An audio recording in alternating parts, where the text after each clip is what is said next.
Another Friday and another JoeLumb movie review. I am JoeLumb. As always, when you're done watching this video, feel free to check out my movie review playlist. The link is on the top right corner at the beginning of this video, and at the end of this video will be a link to my previous movie review on the top left corner. Please subscribe to my channel, smash the like button, and click the notification bell for whenever a new video comes out. Since today is the 4th of July, I thought I'd review a 1996 science fiction action film called Independence Day, also promoted as ID4. The film was directed by Roland Emmerich of 90s sci-fi hits like Universal Soldier, Stargate, and Godzilla, the 1998 version. From a screenplay that Emmerich wrote with the movie's producer Dean Devlin, in the film has an ensemble cast of Will Smith, Bill Pullman, Jeff Goldblum, Mary McDonnell, Judd Hirsch, Randy Quaid, Robert Loggia, and Vivica A. Fox. I know I'm leaving some out, but fuck it. The movie plot follows a disparate group of people who converge in the Nevada desert in the aftermath of a global attack by a powerful extraterrestrial race. With the other people of the world, they launch a counterattack on the 4th of July in the United States. The idea of the film came when Roland Emmerich and Dean Devlin were in Europe promoting their Stargate film in 1994. Even though the German-born director didn't believe in aliens, he was fascinated by the idea of an alien arrival, further explaining to imagine what it would be like waking up one morning to discover 15-mile wide spaceships were hovering over the world's largest cities. He soon turned to Devlin stating that, "I have an idea for our next film." The two expanded on the idea by incorporating a large-scale attack. They soon wrote the script during a months-long vacation in Mexico, and just one day after they sent it out for consideration, 20th Century Fox's then chairman Peter Chernin greenlit the screenplay. Pre-production began 3 days later in February of '95. The U.S. military originally intended to provide personnel, vehicles, and costumes for the film, but backed out when producers refused to remove the script's Area 51 references. Filming began on July 28, 1995, and ended on October 8th of that same year after 72 days of filming. July 2nd, 1996. An extraterrestrial mothership enters Earth's orbit outside the moon and deploys flying saucers over major cities worldwide. A U.S. Marine named Stephen Hiller and his unit called the Black Knight Spider Squadron called back from Independence Day leave. In New York, David Levinson decodes a signal embedded within global satellite transmissions, realizing that the aliens are prepared to attack. His former wife, a White House communications director, Constance Spano, and David's father, Julius, reached the Oval Office in Washington, D.C. to alert President Thomas Whitmore, who orders evacuations of Los Angeles, New York, and the District of Columbia. But it's too late, as each saucer fires a beam, incinerating every target city, killing millions.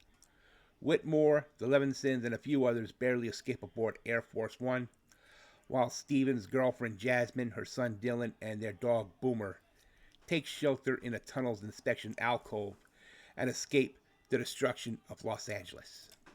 One day later, Earth's military retaliations against the invaders are thwarted by alien warships' force fields, as each saucer launches shield fighters, devastating the human fighter squadrons and military bases, including Captain Hiller's, who lures an enemy fighter into the Grand Canyon before ejecting his plane, blinding the fighter using his parachute, causing the alien to crash in the Mojave Desert.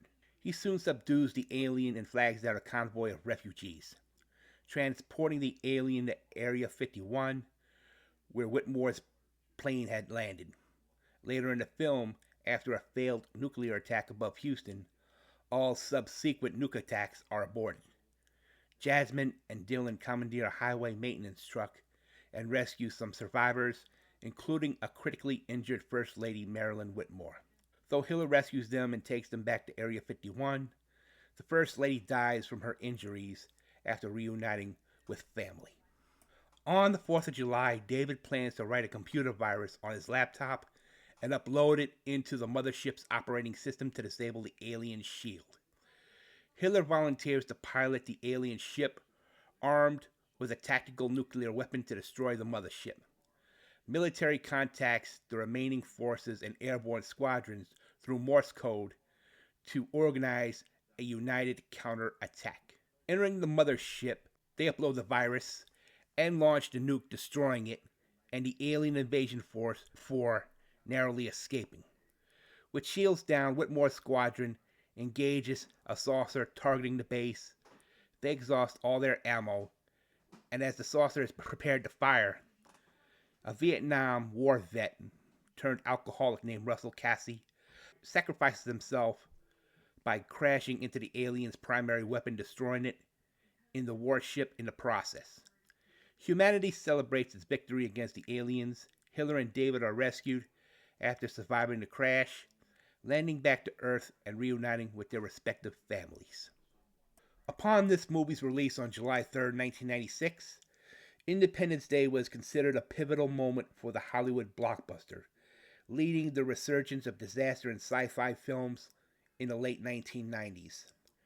Receiving generally positive reviews from critics with praise for the cast performances, musical score, and visual effects, the film emerged as a major commercial success at the box office, grossing $817.4 million worldwide on a production budget of $75 million. It became the highest grossing film of 1996 and the second highest grossing film ever made behind Jurassic Park, which was released 3 years earlier. In 2016, a sequel called Independence Day Resurgence came out as part of a planned series of films. That film was not as successful as the first Independence Day film. The overall rating for this movie, in my opinion, 8 out of 10. This film was a turning point for Hollywood blockbusters thanks to advancements in CGI special effects. It set the trend for a future disaster and science fiction films such as Dante's Peak and Volcano, both released in 1997, along with Deep Impact and Armageddon, both released in 1998. I do credit the acting from everyone involved, from Will Smith to Jeff Goldblum to Bill Pullman. But the one small criticism I have is the star's character development, or lack thereof. But other than that, one of the greatest sci-fi movies ever made.